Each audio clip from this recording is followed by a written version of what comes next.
बिस्मिल्लाहिर्रहमानिर्रहीम, अस्सलाम वालेकुम। मैं हूं अब्दुल कादिर और आप देख रहे हैं आपका अपना यूट्यूब चैनल। आज तारीख है 27 सितंबर और दिन है पीर का।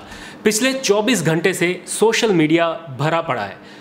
पाकिस्तानी सियासत जिस कदर तेज़ी से पस्ती की तरफ जाती दिखाई दे रही है, यकीन जानिए इस पर बात करने को भी जी नहीं चाह रहा। लेकिन कुछ जी फॉर घटिया और एम फॉर मीन हरकतें हो रही हैं, उसके ऊपर थोड़ी सी बात करेंगे कि असल तर्जुमानों से पहले खुद साख्ता तर्जुमान किस तरह ट्विस्ट दे रहे हैं चीज़ों को, उस पर थोड़ी सी बात करनी है। और सर्वाइवल की जंग, वज़ीर आज़म इमरान खान मगरबी मीडिया के ऊपर महाज संभाल चुके हैं और आज एक और आर्टिकल शाया हुआ है उनका, उस बारे में कुछ बात करेंगे कि क्या पिंच कर रही है उनकी तकरीर मगरबी मीडिया को और मगरबी हुक्मरानों को, किस तरह से उनकी दुम पर पाँव रखा हुआ है और ये सब कुछ क्यों हो रहा है। वज़ीर आज़म इमरान खान की तकरीर अक़वाम मुत्तहिदा में सबसे ज़्यादा देखी जाने वाली तो बनी, लेकिन सबसे ज़्यादा नापसंदीदा तकरीर भी यही है, सबसे ज़्यादा डिसलाइक्स भी इसी पर है। क्यों ऐसा क्यों हो रहा है, दिलचस्प वजूहात पर बात करेंगे।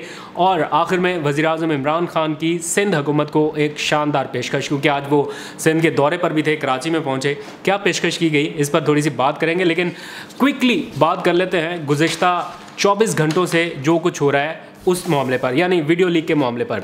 इस बारे में ज़्यादा बात नहीं करूंगा, लेकिन जिस तरह से रिएक्शन आया है उसके ऊपर बात करना बड़ा ज़रूरी है। ये इक़्तिदार और ओहदों का नाजायज़ इस्तेमाल न जाने कितनी ज़िंदगियों को पहले ख़राब कर चुका है और कितनी ज़िंदगियों को आने वाले वक्त में ख़राब करेगा। लेकिन हैरत उस वक्त हुई जब कुछ सहाफ़ियों के ट्वीट्स देखे। अभी इस मामले का किसी को पता भी नहीं था, खुलकर बातचीत भी नहीं हुई थी।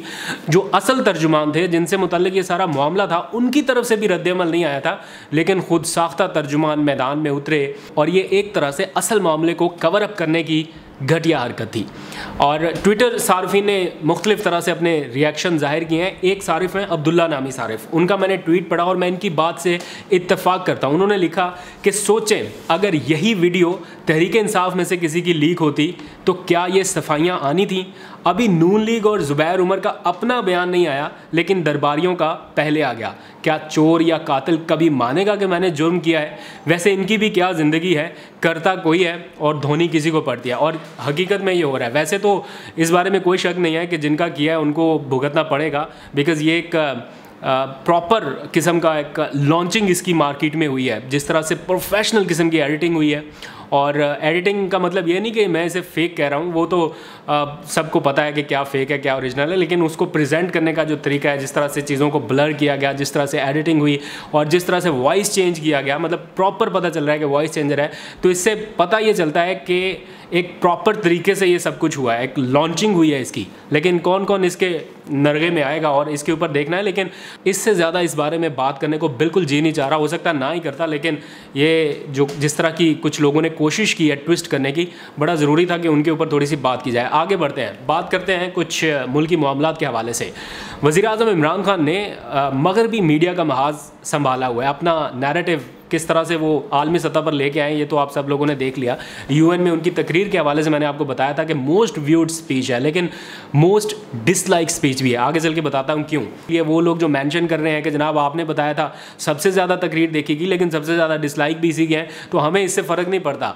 क्योंकि अगर नापसंदीदगी का इजहार मगरबी ताकतों की तरफ से आ रहा है ना, तो इसका मतलब है कि हम कुछ ठीक कर रहे हैं, हम कुछ अच्छा कर रहे हैं। और मुझे बिलीव है कि जो बातें की गई हैं वो 100% दुरुस्त हैं और वही पाकिस्तान का नैरेटिव और बयानिया होना चाहिए। इस बारे में आगे चल के थोड़ी तफसील से भी बात करूंगा कि क्या क्या मुहर्रिकात हैं और क्यों ये नापसंदीदगी का इजहार किया जा रहा है।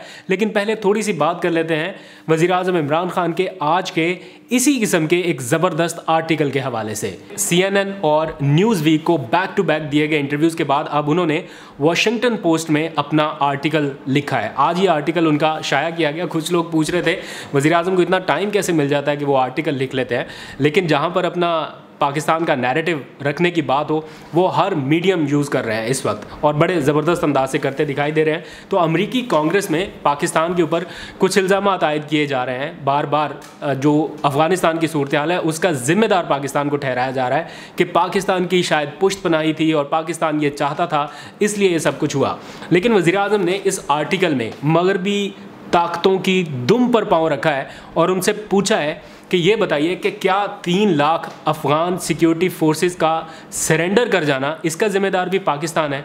उन्होंने अपने आर्टिकल में लिखा कि 2001 से, ये कल की बात नहीं है, 2001 से बार बार आगाह करता रहा हूँ या वार्न करता रहा हूँ कि अफ़गान जंग ताकत के ज़रिए नहीं जीती जा सकती, लेकिन मगरबी ताकतों ने हकीकत को तस्लीम करने की बजाय भारत और मगरबी हुकूमतों के ज़रिए पाकिस्तान पर इल्ज़ाम तराशी आयद की। उन्होंने अमेरिकी कांग्रेस की जानिब से जो इल्ज़ाम आयद किए जा रहे हैं पाकिस्तान पर, उस पर भी अफसोस का इजहार किया और साथ ही पाकिस्तान में माजी की हुकूमतों के जो कारनामे थे उनके ऊपर भी खुलकर बात की। उन्होंने कहा कि पाकिस्तानी हुकूमतें माजी में अफ़गानिस्तान के मामले पर अमेरिका समेत मगरबी ताकतों को खुश करती रही हैं, लेकिन इस बार ऐसा नहीं होने वाला। इस पूरे आर्टिकल में उन्होंने वैसे तो और बहुत सारी बातें लिखी हैं, लेकिन एक बात मुझे बहुत ज़बरदस्त लगी। उन्होंने लिखा है कि हम अपने सर्वाइवल के लिए लड़े हैं। We fought for our survival and defeated terrorism due to best army and intelligence. हम अपनी बका के लिए लड़े और बेहतरीन फौज और इंटेलिजेंस के जरिए दहशतगर्दी को शिकस्त दी। इसके बावजूद पाकिस्तान के ऊपर इल्ज़ाम तराशी नहीं बर्दाश्त करेंगे। उन्होंने कहा कि अब इल्ज़ाम तराशी का ये सिलसिला बंद होना चाहिए और अफ़गानिस्तान के मुस्तकबिल की तरफ देखें। वज़ीर-ए-आज़म इमरान खान की अक़वाम मुत्तहिदा में होने वाली तकरीर सबसे ज़्यादा देखी गई। इस बारे में एक कंप्लीट व्लॉग अपलोड कर चुका हूँ, लेकिन आपको ये भी मालूम होना चाहिए, ये हकीकत है कि उनकी ये तकरीर सबसे ज़्यादा डिसलाइक होने वाली तकरीर में से एक है, यानी सबसे ज़्यादा नापसंदीदा की गई तकरीर। इसका मतलब हरगिज़ ये नहीं है कि उनकी तकरीर अच्छी नहीं थी, बल्कि इसका मतलब यह है कि उन्होंने वो सारी बातें की हैं जो माजी में नहीं होती थी। वो 5-6 एजेंडा आइटम्स को जिस तरह से उन्होंने डिस्क्राइब किया, मोदी का फासिस्ट रवैया हो या अमेरिका और यूरोपीय ममालिक का यकतरफा बयानिया जो पाकिस्तान को लेकर रखा जाता था, या तालिबान से मुतालिक जो एक प्रोपेगेंडा और उसमें पाकिस्तान के ऊपर इल्ज़ाम तराशियाँ, ये सारा कुछ, ये सारा नैरेटिव पाकिस्तान का था जिसे पहले बयान नहीं किया जाता था। इस बार उन्होंने मुकम्मल तरीके से ये 5-6 पॉइंट्स की सूरत में रख दिया। अब चूंकि उनकी तकरीर सबसे ज़्यादा देखी जाने वाली थी और सबसे ज़्यादा पिंच कर रही थी, चुभने वाली थी, जिसमें हक़ाइक़ को बड़े वाज़ेह अंदाज में बयान किया गया था, तो ये मगरबी ताकतें, मगरबी ममालिक किस तरह बर्दाश्त कर सकते हैं कि इस मुल्क का सरबरा जिसकी माजी की हुकूमतें हमें खुश करने में लगी हुई थी और वो अब हमारे कहने में नहीं आ रहे। ये तो तय कर लिया गया ना कि खुश करने की पॉलिसी अब नहीं चलेगी। तो इस सारी तकरीर में एक भी बात ऐसी नहीं थी जिसमें उन ताकतों को खुश करने के लिए, प्लीज़ करने के लिए या मुस्तकबिल में साथ चलने के लिए कोई ऐसा लॉलीपॉप दिया गया हो जो उनको पसंद आया हो।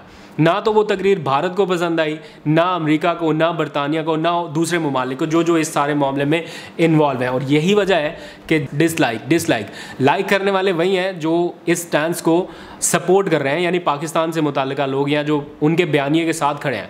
ऑल्दो के इस सख्त किस्म के बयानिए के साथ अभी वक्ती तौर पे कम लोग खड़े होंगे, लेकिन ये स्टैंस, ये पोजीशन अगर इसी तरह बरकरार रही और ये मुसलसल जारहाना रवैया रखा गया तो ये सारे एक दिन लाइन पे आएंगे।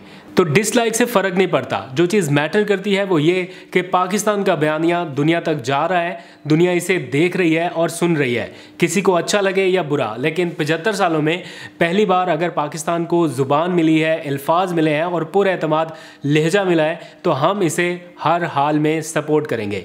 आगे बढ़ते हैं, एक अच्छी खबर पर बात करते हैं। कल भी बताया था, आज भी वज़ीर-ए-आज़म इमरान खान कराची के दौरे पर हैं और KCR प्रोजेक्ट का उन्होंने आज संगे बुनियाद रखा। वज़ीर-ए-आज़म ने इस मौके पर सिंध हुकूमत को एक पेशकश भी की। उस तकरीब में बड़ा अच्छा लगा ये देखकर कि वज़ीर-ए-आज़म भी बैठे हैं उसी तकरीब में और वज़ीर आला सिंध भी बैठे हैं। आपसी इख्तलाफात अपनी जगह, लेकिन ये हकीकत है कि वफाकी हुकूमत जितनी मर्जी कोशिश कर ले, लेकिन अगर सिंध हुकूमत ना चाहे तो वहाँ पर तरक्याती मंसूबों को उस तरह से एग्जीक्यूट नहीं किया जा सकता। वफाकी हुकूमत माली मदद कर सकती है, इंफ्रास्ट्रक्चर के लिए ताउन कर सकती है, लेकिन उसको बनाना, उसका जो एग्जीक्यूशन है वो सिंध हुकूमत को ही करनी है। तो जो बड़ा स्टेक होल्डर है, आप उसके साथ अगर इख्तलाफात रखेंगे तो आवाम को नुकसान होना है, वहाँ के लोगों के लिए नुकसान था। तो आज वज़ीर-ए-आज़म ने अपनी जो एक तरह से ईगो है या अपनी अना है उसको एक तरह साइड पर रखा और उन्होंने कहा कि कराची के लिए सिंध और वफाक को मिलकर काम करना होगा और मुल्क और सूबे की खातिर इख्तलाफात भुलाने होंगे। ये बहुत ही अच्छी बात है, एहतसाब सबका होना चाहिए, करते रहें एहतसाब, लेकिन एट द मोमेंट जो फार्मूला है काम करने का उसके ऊपर अमल होना चाहिए। हमने 3 साल देख लिया, ये एहतसाब की वजह से बहुत सारे मामला तूल पकड़ गए, वो उस तरह से तेज़ी से काम नहीं हो सका। एहतसाब ज़रूर हो, उससे पीछे ना हटें, लेकिन जो पावर्स हैं उसको जिस तरह से डिस्ट्रीब्यूट किया गया है, वफाक की अपनी पावर है, सिंध की, सूबे की अपनी पावर है, उसके तहत अगर चलें तो लोगों को उसका फ़ायदा होगा। वज़ीर आला सिंध से आज उन्होंने दरख्वास्त की है कि बंडल आइलैंड के मामले पर नज़रसानी करें, क्योंकि उस मंसूबे पे बहुत बड़ी सरमायाकारी पाकिस्तान आ सकती है जो रुकी हुई है पाकिस्तान से बाहर ही। आप उसका इजाज़तनामा जो NOC वापस लिया है उसके ऊपर नज़रसानी करें ताकि बंडल आइलैंड पर भी सरमायाकारी शुरू हो सके। कराची ट्रांसफॉर्मेशन प्लान का फ़ायदा सिर्फ सिंध हुकूमत को या कराची को नहीं, पूरे पाकिस्तान को होगा। देखते हैं ये आने वाले दिनों में इस बारे में क्या पेशरफ्त होती है। आज तक के लिए इतना ही, अपना बहुत सा ख्याल रखिए। खुदा हाफिज़।